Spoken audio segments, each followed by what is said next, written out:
परमेश्वर के नाम को धन्यवाद हो कि आज का ये दिन परमेश्वर ने उसके महिमा के लिए और हमदो सना के लिए हम सबको दिखाया है।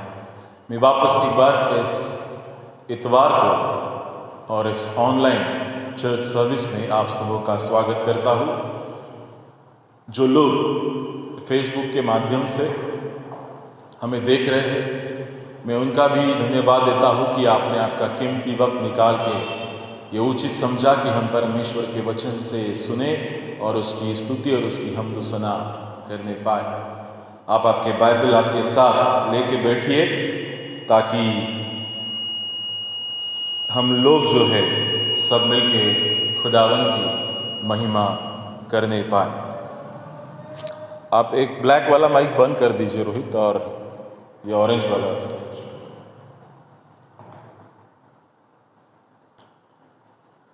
आइए हम आज के दिन दूसरे राजाओं की किताब उसका 11 अध्याय वचन 1 से लेके 21 तक देखेंगे। दूसरे राजाओं की किताब उसका 11 अध्याय वचन 1 से लेके 21 तक। हमने पहले भी इस अध्याय को पढ़ चुके हैं और आज हम इसी अध्याय से परमेश्वर के वचन से मनन करने वाले हैं। एक ऐसा पैसेज है बाइबल में जिसका जिक्र बहुत बार बाइबल में नहीं आया है, या ये बहुत जाना माना या जाना पहचाना ऐसा नहीं है। ये उन पाठों में से आता है या उन गद्यांशों में से आता है जिसको ज़्यादा अभी तक प्रचार नहीं किया गया है, पर आज ही हम उस भाग से देखना चाहेंगे। दूसरे राजा इसका 11 अध्याय वचन 1 से लेके 11 तक। यहूदा की रानी अतल्या। यहूदा की रानी अतल्या। आज हम एक ऐसे रानी के बारे में जानने की कोशिश करेंगे जिसका जिक्र बाइबल में किया गया है। और मेरे हिसाब से जहां तक मैं इस गद्यांश को सामने रखते हुए सोचता हूं, मेरा ऐसा कहना है कि हमारा भविष्य जो है वो हमारे जो हेतु है उससे निर्धारित किया जाता है। वापस एक बार कहूंगा, हमारा जो भविष्य है, आने वाला कल जो है, वो हम किस प्रकार के विचार अपने मन में रखते हैं, या किस प्रकार की भावनाएं हमारे मन में है, या किस प्रकार के हेतु हमारे मन में है, उस पर निर्भर है या उस पे निर्धारित करती है। सचमुच अगर हम अच्छा सोचते हैं तो हमारे साथ अच्छा ही होगा, अगर हम बुरा सोचते हैं तो बुरा ही होगा। बाइबल में भी यही लिखा है कि अगर हम बुरा करते हैं तो हमारा भी बुरा ही होने वाला है, क्योंकि परमेश्वर सब कुछ देखता है और सबको उनके कर्मों के अनुसार, उनके कार्य के अनुसार वो प्रतिफल देने वाला परमेश्वर है। आज ऐसे रानी के बारे में देखेंगे जो कुछ इस प्रकार के कार्य करती है जिससे उसका आने वाला भविष्य जो है वो खराब हो जाता है।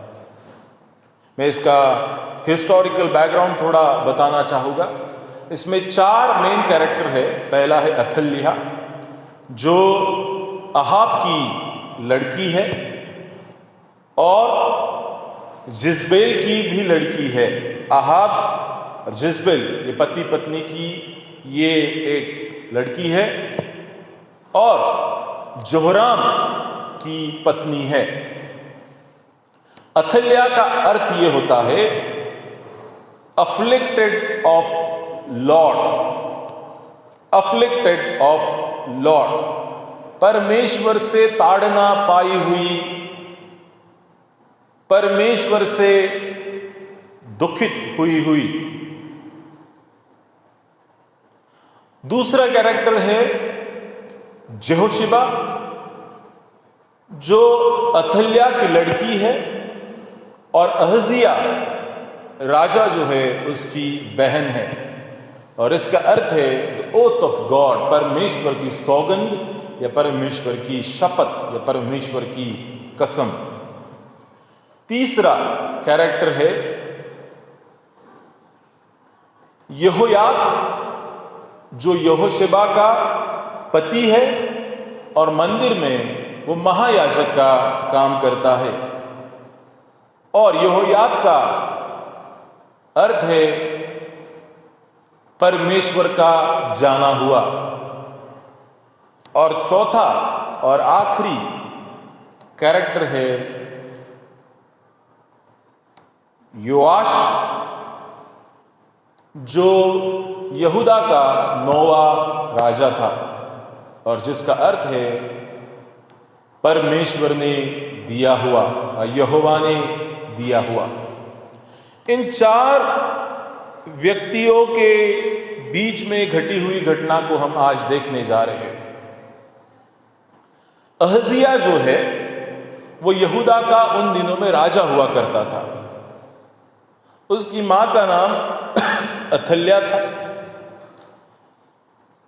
और उसकी बहन का नाम जेहोशिबा था और उसके बहनोई का नाम यहोयाद था। ये ऐसा एक परिवार है। अब जब अथल्या को मालूम होता है कि अहजिया की मृत्यु हो गई है, तो वो अहजिया के जितने भी पुत्र हैं उनको मार डालती है। वचन 1 में लिखा है, जब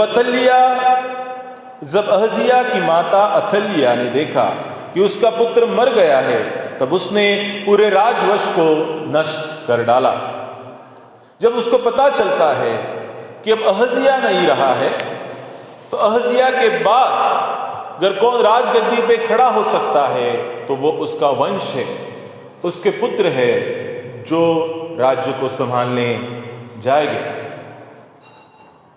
अब जब उसको पता चलता है तो वो उन सभी राजवंशों को बुलाती है और उनको मार डालती है। अब ये अथल्या जो है ये पहले भी एक राजा की माता या राजा की मां कह के कहलाती थी यहूदा में, और उसका एक अच्छा औहदा वहां पे था यहूदिया में। पर उसको इतनी लालच थी, जैसे उसकी मां जो है जिजबेल, उसको लालच थी, उसी प्रकार की लालच भी इस अथल्या को भी है उस राज्य को पाने की। और इसीलिए ये अथल्या जो है वो उन राजवंशों का संहार करती है, उन्हें मार डालती है, क्योंकि वो पूरे यहूदा के ऊपर राज्य करने पाए। और इतिहास हमें गवाही देता है कि ये औरत जो है, ये रानी जो थी, वो 6 वर्ष तक जब उसने यहूदा के ऊपर राज्य किया था, तो वो एक क्रूर या सताने वाली एक रानी कहलाती थी। उसको राज्य को पाना था, उसके बेटे के बाद उसको उस राज्य को पाना था। इसलिए उसने ये उचित नहीं समझा कि मेरे बेटे जो है या मेरे पोते जो है वो राज्य को संभाले। हालांकि उसने ऐसी मन में चाह रखी कि वो उस राज्य को पाले। और यहां पे हम देखते हैं कि उसने उन सभी को मार डाला। इसलिए मेरा पहला बिंदु ये है, या पहला पॉइंट ये है कि bad intention destroys good future. वापस एक बार सुनेंगे इंग्लिश में, bad intentions destroys good future.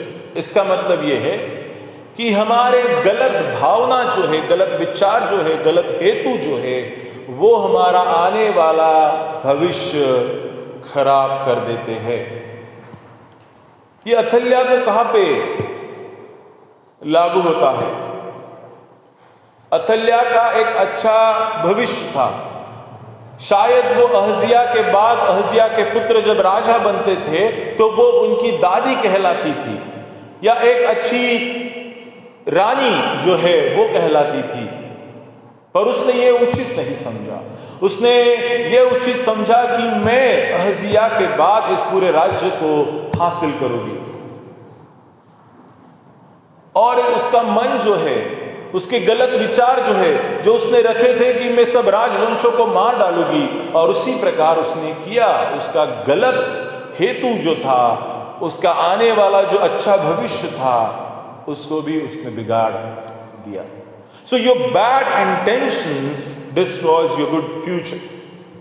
तुम्हारे गलत हेतु जो है तुम्हारा आने वाला अच्छा भविष्य खराब कर सकते हैं, जिस प्रकार अथल्या का हुआ। ये हमारे भी जीवन में आज कई हद तक मायने रखती है। हम किस प्रकार की सोच अपने मन में रखते हैं, हम किस प्रकार की भावना आज हमारे मन में रखते हैं, जो हमारे आने वाले जो भविष्य है उसको निर्धारित करती है। अगर हम बुरे विचारों को रखते हैं तो सचमुच जो आने वाला हमारा भविष्य है वो भी खराब हो जाता है। किसी के बारे में अगर हम बुरा विचार रखते हैं तो हमारा भविष्य जो है वो खराब हो जाता है। और इसीलिए मेरे प्रियो, जैसे बाइबल में लिखा है कि तुम बुराई के बदले बुराई नहीं करना, बुराई के बदले भला करना है हमें। गलत तुमसे कोई गलत व्यवहार करे तो तुम अच्छाई से उसे पेश आना है, यही सीख हमें बाइबल देता है। और इसीलिए हम एक अच्छे हेतु रखने वाले, एक अच्छी भावना, एक अच्छे विचार मन में रखने वाले व्यक्ति हो। अथल्या ने वैसे नहीं किया।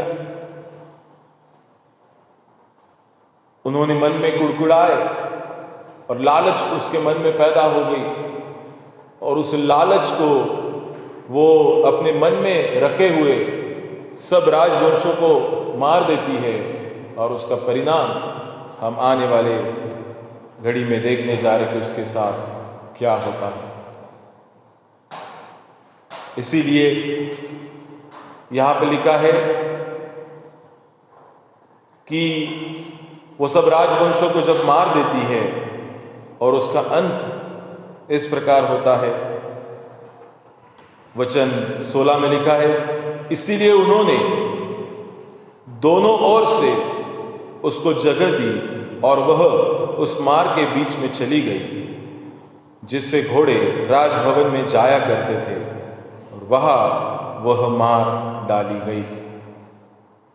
बाइबल हमें गवाही देता है कि उसने बुरे विचार रखे, बुरे हेतु रखे, जिसका परिणाम उसे भुगतना पड़ा कि उसको उसी के राज्य में मार दिया गया। और इसीलिए हमारी गलत भावना जो है हमारा अच्छा भविष्य को भी खराब कर देती है। मेरा दूसरा बिंदु यह है, your good intention destroys your bad future. तुम्हारे अच्छे विचार अगर है, तुम्हारे अच्छे हेतु अगर है, तुम्हारे अच्छे भावना अगर है, तो तुम्हारा भविष्य किस प्रकार से भी हो वो अच्छा हो जाता है अगर तुम्हारे मन में विचार अच्छे हैं। और ये जो है जेहोशिबा के बारे में बताता है। जेहोशिबा अथल्या की बेटी है, और वचन 2 में लिखा है, परंतु यहोशेबा जो राजा योराम की बेटी और अहजिया की बहन थी, उसने अहजिया के पुत्र योआश को घात होने वाले राजकुमारों के बीच से चुराकर दाई समेत बिछोने रखने की कोठरी में छिपा दिया, और उन्होंने उसे अतल्या से ऐसा छिपा रखा कि वह मारा न गया। वह उसके पास यहोवा के भवन में 6 साल छिपा रहा, और अतल्या देश पर राज्य करती रही। अब ये जो योराम और अथल्या की बेटी है जेहोशेबा, जब उसने देखा कि मेरे माता के विचार कुछ अच्छे नहीं है, उसके हेतु कुछ अच्छे नहीं है, वो उस पूरे राज्य यहूदा के ऊपर राज्य करना चाहती है, तो उसने उसमें से एक पुत्र को छिपा के रखती है वो, और वो उसको छिपा के 6 साल तक अथल्या से दूर रखती है। हो सकता था अगर ये बात अथल्या को मालूम होती कि मेरी ही बेटी ने मेरे विरुद्ध षड्यंत्र रचा है और उसने उस राजवंश में से एक को निकाल के छिपा रखा है, तो शायद अपने लड़की को भी मार देती थी, क्योंकि वो राज्य पाने के लिए इतनी उतावली हो गई थी कि उसने पोतों को भी मार दिया, तो शायद वो अपने लड़की को भी मार सकती थी। ये यहोशेबा को अच्छी तरीके से मालूम था कि घर में पकड़ी गई तो मैं मारी जा सकती हूँ, पर उसने उसका भय नहीं रखा।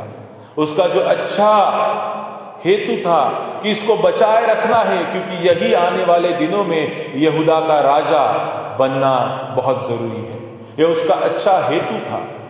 और इसीलिए उसका जो आने वाला भविष्य था, अगर वो पकड़ी गई तो मारी जाती थी, उसको भी उसने अच्छा कर दिया, क्योंकि उसने उस योआश के बारे में अच्छा सोचा था। और जब उसने उसको छिपा के रखा, तब 6 साल तक वो अथल्या से दूर रहा। मेरे प्रियो, हमारे अच्छे विचार जो है, हमारी अच्छे हेतु जो है, हमारा भविष्य कितना भी खराब हो, कितना भी उलझा हुआ हो, हमारे विचार जो हमारे मन में है, हमारे हेतु जो है, वो उससे अच्छा कर देते हैं। इसीलिए हम हमारे मनों के विचारों को जांचें और परखें, हमारे हेतुओं को जांचें और परखें, किस प्रकार के हेतु मैं अपने मन में रखता हूँ। अगर मैं अच्छे हेतु हमारे मन में रखता हूँ तो सचमुच मेरे साथ अच्छा ही होगा, जो परमेश्वर का वचन भी कहता है, तू भला करेगा, तेरे साथ भला ही होगा।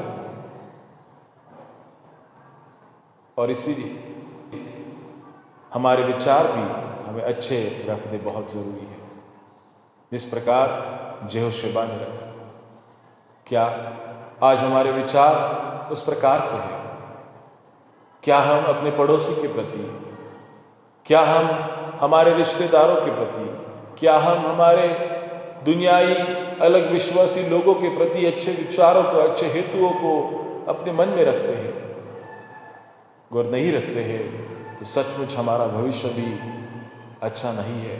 और अगर हम अच्छे विचार रखते हैं, परमेश्वर के भय को मानते हुए हमारे विचारों को अच्छा रखते हैं, तो सचमुच हमारे साथ भी अच्छा ही होगा।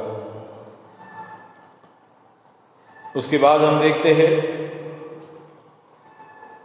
तीसरी बात कि हमारा भविष्य जो है वो परमेश्वर निर्धारित करता है। हमारा भविष्य जो है वो परमेश्वर निर्धारित करता है। ये बात हम पहले भी कह सकते हैं कि हमारा भविष्य परमेश्वर निर्धारित करता है। हमारे अच्छे विचार हमारा अच्छा भविष्य करते हैं, हमारे बुरे विचार हमारा बुरा भविष्य बना देते हैं। पर सबसे ऊपर जो बात है, सबसे महत्वपूर्ण जो बात है, वो ये है कि हमारा भविष्य परमेश्वर से निर्धारित होता है और वो योआश की तरफ हमें ले जाता है। अगर यहोशेबा योआश को नहीं बचाती थी तो उसका भविष्य शायद खराब होता, वो उसी वक्त मर जाता था। पर सब कुछ करने वाला परमेश्वर है, बचाने वाला परमेश्वर है। योआश का भविष्य परमेश्वर ने अच्छा करके रखा था और इसीलिए उसको यहोशेबा के द्वारा बचाया गया, 6 साल तक छिपाया गया और 7वें साल उसको सबके सामने लेके आया गया और उसको यहूदा का राजा करके घोषित किया गया, क्योंकि परमेश्वर भविष्य को निर्धारित करता है। Future determined by God. हमारा भविष्य जो है परमेश्वर निर्धारित करता है। अथल्या का भविष्य यही था कि उसको उसके ही राज्य में मार दिया गया। क्यों? क्योंकि उसने बुरे हेतु अपने मन में रखे थे। यहोशेबा का भविष्य यही था कि उसने अच्छे हेतु उसके मन में रखे थे, इसके लिए उसका भविष्य भी अच्छा होता है। क्यों अच्छा होता है? क्योंकि एक अच्छी स्त्री करके उसका नाम बाइबल में आया है। अथल्या का नाम भी बाइबल में है, पर एक लालची स्त्री, राज्य को पाने वाली, लालच से भरी हुई स्त्री, इस मकसद से उसका नाम बाइबल में आता है। और भविष्य निर्धारित करने वाला परमेश्वर है। हर नेम मतलब यहोशुआ का नाम जो है वो बाइबल में अच्छे कार्यों के लिए आया है। उसने जो अच्छे काम किए हैं उसके लिए उसका जिक्र बाइबल में किया गया है। उसका कार्य जो है उसके बातों से ज़्यादा बोलता है। यहाँ पे कहीं भी नहीं लिखा है कि यहोशुआ ने कुछ कहा है। उसने जो कार्य किया है वही दिखाया है, उसने छिपा के रखा। So her behaviour spoke louder than her words. उसका व्यवहार जो है वो उसके शब्दों से ज़्यादा बोलता है। क्या हमारा कार्य उस प्रकार से है जिस प्रकार से यहोशुआ का कार्य है? और दूसरी तरफ हम देखते अथल्या, उसका नाम जो है वो एक बुरी रानी, राज्य को पाने वाली, लालच को रोकने वाली, विनाश को करने वाली, इस नाम से उसका जिक्र बाइबल में आया है। और एक बात अथल्या के बारे में ये भी कहा गया है कि जब अथल्या मर गई तो पूरे देश में शांति हुई, ऐसे लिखा है। तब सब लोग आनंदित हुए और नगर में शांति हुई। इसका मतलब अथल्या जो है वो 6 साल तक लोगों को बहुत तकलीफ देती रही, सताती रही, और जब वो मर जाती है तो लोग आनंद मनाते हैं, लोग खुशी मनाते हैं। हमें अपने आप को जांचना है। आज इन 2 स्त्रियों के बारे में हमने अच्छी तरीके से देखा है। एक है जिसका हेतु अच्छा नहीं है और एक है जिसका हेतु अच्छा है। जिसका हेतु अच्छा है उसका भविष्य भी अच्छा है, और जिसका हेतु गलत है उसका भविष्य भी गलत है। हम अपने आप को जांचेंगे, हम अपने आप को परखेंगे, क्या मैं उस अथल्या के समान अपने हेतुओं को रखता हूँ?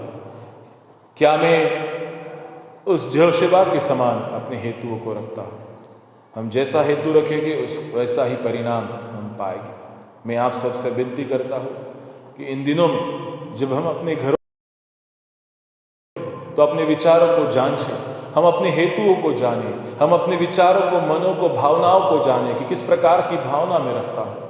अगर गलत भावना रखते हैं तो यही सही समय है कि हम अपने आप को बदल दें। हम परमेश्वर से प्रार्थना करें, क्योंकि मनों को बदलने वाला परमेश्वर है, मनों को टटोलने वाला परमेश्वर है, मनों में कार्य करने वाला परमेश्वर है और परिवर्तन भी करने वाला परमेश्वर है। अगर आपको कहीं पे लगता है कि हाँ, मैं मेरे मन में दूसरों के लिए गलत भावनाएं रखता हूँ, तो परमेश्वर से दुआ कीजिए कि ये स्वभाव मेरे से निकाल दीजिए परमेश्वर, और यहोशुआ के समान स्वभाव मेरे मन में रखिए, ताकि मैं भी एक अच्छे भविष्य को पाऊँ जो आपकी तरफ से है। परमेश्वर करे इन वचनों के द्वारा आप सबको आशीषित करे। आइए हम अपने सर को झुकाएंगे और प्रार्थना करेंगे। धन्यवाद देते हैं परमेश्वर इन वचनों के द्वारा।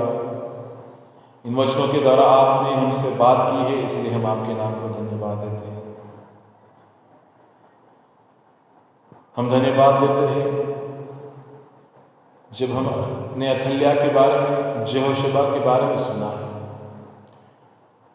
इन 2 स्त्रियों के जीवन से आज हमने सीखा है परमेश्वर, अगर हम बुरे हेतु अपने मन में रखते हैं तो सचमुच हमारा भविष्य भी है वो बुरा होने वाला है, हमारे साथ बुरा होता है। इसके परे अगर हम हमारे हेतु, हमारी भावना, हमारे विचार एक दूसरों के प्रति, परमेश्वर के प्रति अच्छे रखते हैं तो सचमुच मेरा भविष्य भी अच्छा भविष्य है। धन्यवाद देते हैं इन वचनों के द्वारा आपने हमें अगुवाई की है। जो लोग इन वचन को सुन चुके हैं परमेश्वर, उन्हें आशीषित कीजिए और इन वचनों के ऊपर चलने के लिए सहायता और मदद कीजिए परमेश्वर। धन्यवाद देते हैं। हम प्रार्थना करते हैं वापस एक बार इस दुनिया के लिए, और दुनिया में पूरी तरीके से ये जो महामारी फैल गई है, हजारों लोग मर रहे हैं परमेश्वर, हजारों लोग मर चुके हैं परमेश्वर, उन सब के लिए प्रार्थना करते हैं परमेश्वर। हमें इस महामारी से बचाइए ताकि हम सब मिलकर आपके नाम की महिमा कर पाएं। धन्यवाद देते हैं उन सबों के लिए जो इस वक्त ऑनलाइन इस सर्विस को देख रहे हैं परमेश्वर, और जो देखेंगे उन सबों के लिए प्रार्थना करते हैं। उनके बीच में जो कोई बीमार है उसे छूकर चंगाई दीजिए, जो दुख में उसे सांत्वना दीजिए, और जो ज़रूरत में उसकी हर एक ज़रूरत खुदावंद यीशु मसीह के नाम से पूरी कीजिए। धन्यवाद देते हैं। इसके आगे का समय हम आपके हाथ में सौंपते हैं। ये प्रार्थना हमारे खुदावंद यीशु मसीह के नाम से मांगते हैं, सुनो तो कबूल कर।